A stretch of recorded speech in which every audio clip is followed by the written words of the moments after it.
जीवन और संघर्ष की जिजीविषा का जश्न मनाते हुए Dharamshila Narayana super speciality hospital Delhi ने रूबरू साहस और आत्मविश्वास का उत्सव का आयोजन आज दिल्ली में किया। इस भावनात्मक शाम में कैंसर सर्वाइवर्स, उनके परिवारजनों, चिकित्सकों और केयर गिवर्स ने हिस्सा लिया और अपने साहस, संघर्ष और सफलता की प्रेरक कहानियां साझा की। कार्यक्रम में रविकांत सदस्य दिल्ली विधानसभा मुख्य अतिथि के रूप में उपस्थित रहे। उनके साथ डॉक्टर अजय कोहली, डायरेक्टर और clustered head Delhi NCR Narayana Health, doctor Manish Tandon, director medical operations, doctor Prahlad Prasad Agarwal, director operations तथा doctor Kanika Sood Sharma, clinical lead एवं डायरेक्टर रेडिएशन ऑन्कोलॉजी भी उपस्थित थे। रूबरू जो 2014 से आयोजित किया जा रहा है, एक अनोखा मंच है जहां कैंसर सर्वाइवर्स अपने जीवन के अनुभव साझा करते हैं, अपनी प्रतिभा दिखाते हैं और उन लोगों को प्रेरित करते हैं जो अभी उपचार के दौर से गुजर रहे हैं। संगीत, कला और आत्म अभिव्यक्ति के माध्यम से यह पहल जीवन में आत्मविश्वास और आनंद को पुनः प्राप्त करने की भावना को सशक्त बनाती है। मैं निदेशक हूँ रेडिएशन ऑन्कोलॉजी विभाग की यहाँ पे। धर्मशिला हॉस्पिटल पिछले 30 वर्ष से अधिक कैंसर पेशेंट्स का ट्रीटमेंट करता आ रहा है। ट्रीटमेंट के बहुत सारे पक्ष होते हैं। पेशेंट शारीरिक रूप से तो जूझते हैं इस बीमारी से, बट मानसिक रूप से भी बहुत जूझना पड़ता है। तो 2014 से हमने एक ये प्लेटफॉर्म क्रिएट किया है रूबरू के नाम से, जहाँ हमें लगता है कि हमें जो कैंसर पेशेंट्स हैं उन्हें ये दर्शाना है कि कैंसर आपका जीवन, आपकी ब्यूटी या आपकी खुशियाँ नहीं छीन सकता है। अगर आप स्वस्थ हैं तो आगे आपको ज़िंदगी में अपने बिल्कुल नॉर्मल ज़िंदगी जीनी है। सो इसमें हमारे पुराने कैंसर पेशेंट्स जो कि कई साल पहले ट्रीट कर चुके हैं वो लोग आते हैं और वो प्रेरित करते हैं उन पेशेंट्स को जिनका ट्रीटमेंट हमारे पास चल रहा है अभी। इससे एक रेजिलियंस, ग्रिट और एक परसिवेरेंस की जो है वो मोरल जाता है हमारे पेशेंट्स को जिनकी ट्रीटमेंट चल रही है। साथ ही साथ हम इसको अक्टूबर के महीने में ऑब्ज़र्व करते हैं, क्योंकि अक्टूबर का महीना पिंक अक्टूबर होता है। इस महीने में ब्रेस्ट कैंसर अवेयरनेस के लिए भी हम साइमल्टेनियसली अवेयरनेस रेज करते हैं, क्योंकि शुरू में हमने रूबरू ब्रेस्ट कैंसर सर्वाइवर्स के लिए ही बनाया था, पर आते हुए सालों में हमें समझ आया कि ये इश्यूज़ केवल ब्रेस्ट कैंसर सर्वाइवर्स में नहीं होते हैं और कैंसर पेशेंट्स को भी मानसिक सपोर्ट, साइकोलॉजिकल एलिवेशन की रिक्वायरमेंट है। सो अब रूबरू एक बहुत बड़ा मंच बन चुका है और बहुत लोग इसके साथ जुड़े हुए हैं और अपना सहयोग देते हैं कई तरह से हमारे पेशेंट्स को प्रेरित करने। आज एक पेशेंट आई हैं जिनका हमने 20 साल पहले ट्रीटमेंट किया था और बहुत ऐसे पेशेंट्स हैं अब बुज़ुर्ग हो चुके हैं तो कहते हैं मुश्किल हो जाता है उनके लिए यहाँ पे आना, बट कुछ कैंसर जैसे कि ब्रेस्ट कैंसर, प्रोस्टेट कैंसर, इनमें अच्छा जीवन होता है, इसमें क्योर रेट्स हाई होते हैं अगर समय पे इलाज हम अगर कर लेते हैं तो। बाकी आजकल चिकित्सा प्रणालियाँ भी काफ़ी जो है वो उन्नत हो चुकी हैं, तो कैंसर ट्रीटमेंट्स में सर्वाइवल्स भी बढ़ते हैं और क्वालिटी ऑफ लाइफ जो आपका जीवन है वो अच्छा रहेगा, ये चांसेस भी समय के साथ अब बढ़ गए हैं। आज कितने पेशेंट्स यहाँ पर ज्वाइन हुए? तो क्योंकि ऐसी जगह है जहाँ थोड़ा आना मुश्किल है, हॉस्पिटल में बहुत ज़्यादा आते हैं, यहाँ पे हम लोग अराउंड 85 प्लस पेशेंट्स आज एक्सपेक्ट कर रहे हैं जिन्होंने रजिस्टर किया है हमारे पास। लाइफ कैसे चेंज हो जाती है कैंसर पेशेंट की? देखो, कैंसर पेशेंट को एक तो होता है शारीरिक कष्ट, जो बीमारी का कष्ट है, कुछ अकम्पनीमेंट्स ट्रीटमेंट से रिलेटेड होती हैं, बट उसके अलावा कई बार एक सोशल आइसोलेशन, अननोन का फियर, क्या मैं आगे सुरक्षित रहूँगी, ये बीमारी वापस तो नहीं आएगी, तो ये सारे इश्यूज़ भी रहते हैं। और कई बार कुछ सीक्वली होती हैं, कुछ बीमारियां ऐसी होती हैं जिसमें आपको कोई अंग ऐसा निकालना पड़ जाता है जिससे कोई एक फंक्शन भी चला गया है, तो कभी कभी उस चीज़ के लिए भी पेशेंट्स को सपोर्ट की आवश्यकता होती है। जब ट्रीटमेंट हो जाता है, जब ठीक हो जाता है पेशेंट, तो क्या रिस्क रहता है कि दोबारा वो मतलब बन सके कैंसर? देखो, कैंसर में वापस आने का खतरा रहता है, पर खतरा स्टेज पर निर्भर करता है। अगर कोई स्टेज 1 का कैंसर लेके आता है तो 90% ये चांस होता है कि वो सुरक्षित रहेंगे, 10% रिस्क रहता है बीमारी वापस आ सकती है। जैसे ही स्टेज 2 से 3 पे पहुंचते हैं तो ठीक होने के चांसेस 40% हो जाते हैं, बीमारी वापस आने के चांस 60% हो सकते हैं। और स्टेज 4 में ज़्यादातर 5 से 10% ही पेशेंट्स को हम बचा पाते हैं, बाकी सब पेशेंट्स में बीमारी को हम केवल दबा पाते हैं। अक्सर ऐसा देखा गया है कि कैंसर की जो जांच होती है लास्ट स्टेज पे ही होती है, तो पहले से जागरूक कैसे हों? तो कैंसर लास्ट स्टेज में इसलिए आता है क्योंकि हम अपने शरीर के संकेतों को नहीं पहचानते।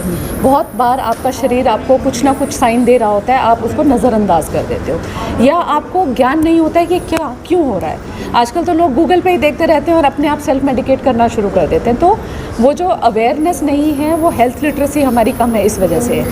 महिलाओं में तो मैं कहूँगी एक संकोच भी होता है। महिलाएं अपनी बीमारियां बहुत लेट शेयर करती हैं, इसके चलते बीमारी हमें लेट पता चलती है। अदरवाइज़ ब्रेस्ट कैंसर में हमारे पास एक बहुत ही सशक्त स्क्रीनिंग टूल है, मैमोग्राफी। अगर 45 वर्ष से 54 वर्ष की महिलाएं सालाना मैमोग्राफी करती हैं तो हम एक चिया सीड के दाने जितना ट्यूमर भी पकड़ सकते हैं, जो कि आप अपने उंगलियों से भी नहीं टो सकते, डॉक्टर भी नहीं टो सकता। तो सालाना स्क्रीनिंग टेस्ट हर महिला जो कि 40 से ऊपर हो चुकी है उसे कराना चाहिए। गांव में तो मैमोग्राफी नहीं होता है, तो वो कैसे मतलब पता कर सके कि उसे कैंसर हो? तो गांव में मैमोग्राफी की रीच नहीं है। कई बार हम मोबाइल गाड़ियां भेजते हैं कई दूर दराज के क्षेत्रों में, बट एक self breast examination and early reporting of symptoms, अगर आप महिला हर महीने अपने स्तन की जांच स्वयं करती है तो उसे एक पता चल जाता है कि उसके स्तन का आकार कैसा है या उसका मांस की फील कैसी है, तो वो बहुत जल्दी पकड़ लगा सकती है कि कुछ नया बन गया है। और अगर वहीं पे आपकी कोई आंगनवाड़ी वर्कर्स हैं या जो आजकल हमारी बहुत सारे जो है कम्युनिटी वर्कर्स हैं, उनको भी अब हम लोग एजुकेट कर रहे हैं कि क्लिनिकल एग्जामिनेशन वो भी कर सकती हैं। लास्ट में आपका क्या मैसेज रहेगा महिलाओं के लिए? मैसेज तो मैं कहूँगी बैक टू बेसिक्स। पहली चीज़ अपना लाइफस्टाइल सुधारिए। जो हमारा traditional Indian way of eating है, जो लाइफस्टाइल है, वो सबसे बेस्ट है। अगर आपका भोजन अच्छा है, आप एक्टिव रहते हैं, एक्सरसाइज करते हैं, तो 40 से 50% कैंसर्स बनेंगे ही नहीं। यदि आपको कैंसर हो गया है तो सही तरीके पे सही टाइम से इलाज कराइए, भटकिए मत, और फॉलोअप रेगुलरली कीजिए। And after treatment embrace hope, embrace happiness. मरीज बनकर जीवन यापन नहीं करना है, अपनी ज़िंदगी में वापस उसी स्फूर्ति से वापस जाइए जैसे आप ट्रीटमेंट से पहले थे। Thank you. मेरा नाम रविकांत उज्जैनवाल है। मैं त्रिलोकपुरी विधानसभा से विधायक हूँ और उसके साथ साथ जो जिला विकास समिति है, डिस्ट्रिक्ट डेवलपमेंट कमेटी ईस्ट का मैं चेयरमैन हूँ। तो ये धर्मशिला नारायण हॉस्पिटल की तरफ से एक इनिशिएटिव आज मतलब लेके आया गया है, उसमें आपकी क्या इन्वॉल्वमेंट है? देखिए, बहुत बड़ी पहल है जो धर्मशिला नारायण ग्रुप की तरफ से हो रही है, क्योंकि सीधा सीधा कैंसर एक बहुत बड़ी बीमारी है जिसको पहले से ही देखकर उसका सुचारू रूप से उपचार किया जाए। और ख़ासकर महिलाओं में देखने को जो मिलता है, मैंने देखा कि कम से कम 2-3 ऐसे कैंसर के जो मेन प्रॉब्लम्स हैं, ब्रेस्ट कैंसर है या वो सर्वाइकल कैंसर हैं, उनसे निजात दिलाने के लिए पहले से ही अगर आप टेस्ट करा लेंगे तो जो फिट इंडिया मूवमेंट को लेकर माननीय प्रधानमंत्री जी जो देश को चाहते हैं, उस देश को हम बना पाएंगे। क्योंकि उस देश में हम ये चाहते हैं कि हर कोई फिट रहे और इस देश की उन्नति में अपना योगदान दे। सर, गवर्नमेंट की तरफ से और क्या सपोर्ट है ताकि इस तरह के पेशेंट जो जैसे गरीब तबके के हैं, ठीक है, उनके पास इलाज के लिए पैसा नहीं होता है, तो गवर्नमेंट की तरफ से क्या सपोर्ट रहेगा ऐसा? देखिए, अभी अपने आप बहुत अच्छा प्रश्न किया। आपने देखा होगा कि हमारे जगह जगह आयुष्मान कार्ड जो बन रहे हैं, मतलब हमने 70 ईयर्स तक के लोगों को आयुष्मान व्यय बंधन योजना के तहत जोड़ा है, जिसमें इस बार जो दिल्ली में हमारी सरकार बनी है उसमें 5 लाख का तो केंद्र सरकार देती है और 5 लाख का दिल्ली सरकार ने देने का कार्य प्रारंभ कर दिया है। तो एक जैसा बताया कि हमारी चिंता है कि हर व्यक्ति तक ये सुविधाएं पहुंचाएं, और अगर किसी को परेशानी है 10 लाख तक का इलाज अगर किसी व्यक्ति का करते हैं तो उसके लिए सीधा सीधा हम एक ऐसा काम कर रहे हैं जो उसके जीवन को जीवन देने का काम करेगा। थैंक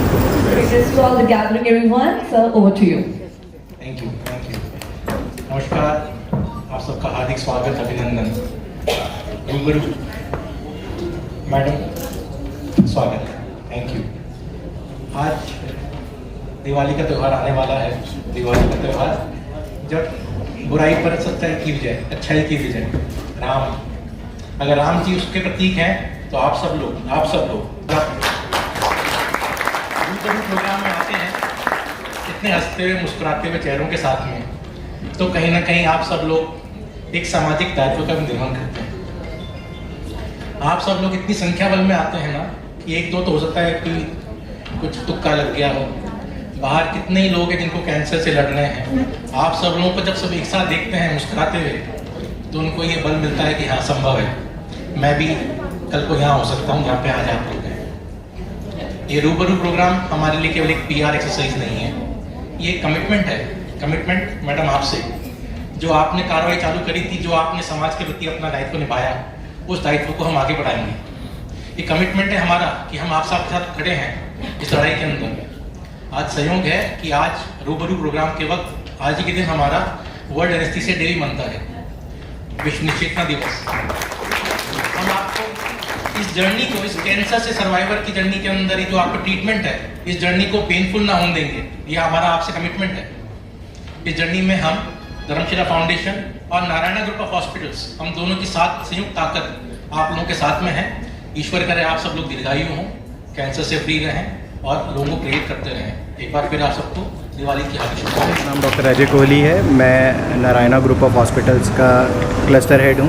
हमारे 2 अस्पताल हैं दिल्ली गुड़गांव में, एक अस्पताल धर्मशिला जिसका ये प्रोग्राम है, और एक और अस्पताल है गुरुग्राम में। दोनों सुपर स्पेशलिटी अस्पताल हैं। सर, कैंसर अवेयरनेस आपके सामने वो हमें कैंसर एक बहुत भयावह बीमारी है। कैंसर का बहुत बड़ा मेंटल टोल होता है, फिज़िकल टोल होता है लोगों की फैमिलीज़ पे।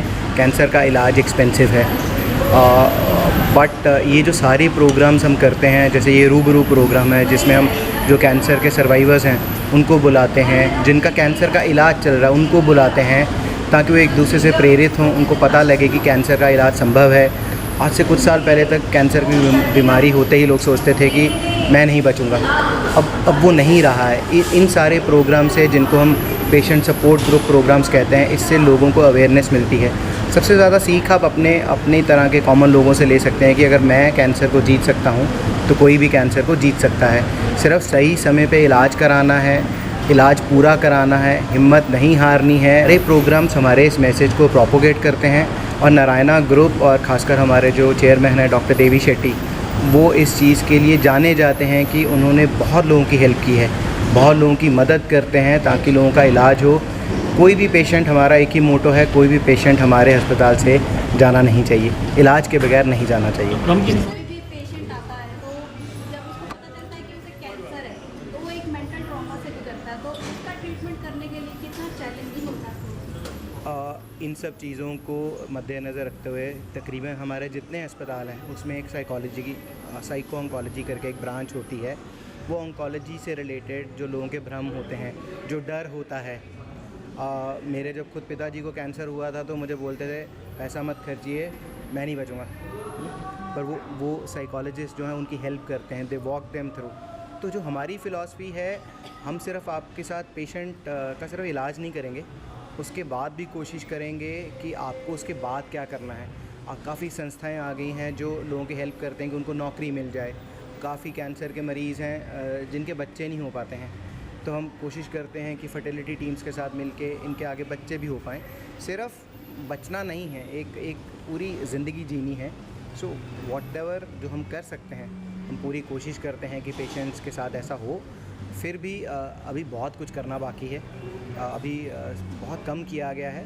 अभी जब देश सशक्त होता जाएगा तो ये सारी चीज़ें और बढ़ती जाएंगी, एंड वी विल बी किसी का अच्छा हो जाता है, सफल इलाज हो जाता है, उसके बाद टाइम होता है बीच में, उसके बीच में हम कहते हैं कि कुछ टेस्ट कराते रहने हैं। जैसे मान लीजिए 1 साल बाद पेट स्कैन कराना है, या 1 साल बाद मेमोग्राफी कराते रहना है, हमें वो मिस नहीं करना है। अगेन कैंसर क्या होता है, कैंसर 1 सेल से 100 सेल बहुत जल्दी बनते हैं, नॉर्मल लोगों में वो 1 से 10 सेल बनते हैं, तो हमें जल्दी पकड़ना है। इसमें भी कोई संशय नहीं है, कोई दिक्कत नहीं है कि दोबारा से सेल बन रहे हैं। But again the biggest thing which we can do is, अगर आपको डॉक्टर ने बोला है कि आपने 1 साल बाद कोई टेस्ट कराना है, कोई CT स्कैन कराना, कराइए उसको।